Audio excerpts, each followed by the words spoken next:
விட வேண்டியதை விடணும். நாம கிறிஸ்தவர்களா இருப்பதினாலே நம்ம பரலோகத்துக்கு போயிட மாட்டோம்.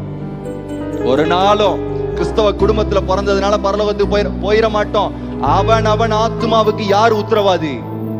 அவன் தான் ஆத்மாவி, அவன் தான் உத்தரவாதி. நம்ம அம்மா ஜெபிக்கலாம், நம்ம அப்பா ஜெபிக்கலாம், நம்மளோட தங்கச்சி, நம்மளோட அண்ணன், யாரு வேணாலும் ஜெபிக்கலாம். அவனுடைய ஜெபத்தினாலோ நம்மளுடைய அம்மாவோட ஜெபத்தினாலோ என்னை ஆண்டவர் பரலோகத்துக்கு எடுத்துட்டு போறதில்லை. ஏன் தலை தாழ்ந்தால் அவர் என்னை எடுத்துட்டு போவார். எல்லாத்தையும் யோசிக்கிறதுக்கு நம்மளுக்கு அறிவு இருக்குல்ல, எது நல்லது எது கெட்டது என்று யோசிக்கிறதுக்கு அறிவு இருக்கு. இதுக்கு மட்டும் யாரோட உதவி வேணும்? அதான் ஆண்டவர் சொல்ல, உனக்கு முன்னாடி ஆசீர்வாதம் வைக்கிறேன், சாபத்து உனக்கு என்ன வேணுமோ எடுத்துக்கோ. எல்லாவற்றையும் யோசிக்கக்கூடிய அறிவு நம்மளுக்கு இருக்குல்ல, பயங்கர இன்டெலிஜென்ட் தானே. நம்ம எல்லாவற்றையும் கரெக்டா ஜட்ஜ் பண்றதுல பெரிய ஆளு தானே.